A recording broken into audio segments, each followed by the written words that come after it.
but with one big difference. And I think this is, actually this observation is probably one of the things that led me back to my own faith. But I sort of just a fundamental background belief I have about humanity is, we're the hardware, right? We're biological organisms. We're the hardware. And the software is the ideas that we have in our head.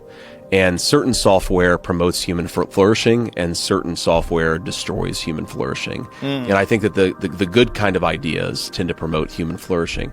Most world religions have, but the woke stuff doesn't have, is forgiveness and redemption. Yes. Right. It has the excommunication part, but it doesn't have the forgiveness and redemption part. Most people recognize that even if you violate some fundamental moral value that I have, if you apologize and try to be a good person, we're going to be forgiving. We want people to be able to live together.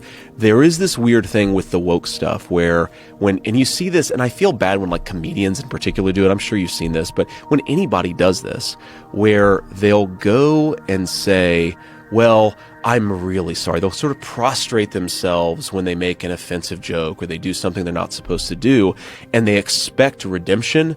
But no. They don't get forgiveness. No. What they get is you need to do even more of what you've already done. It becomes this self-defeating, self-flagellating cycle. And I think that's what's most destructive about this is you can't be friends with people if you think they're only ever wrong. They can only ever wrong you. Yeah. And if they apologize, your response is not to say, oh, okay, I accept your apology. If your response is to say, no, I want you to apologize even more and even harder, that destroys human civilization. It's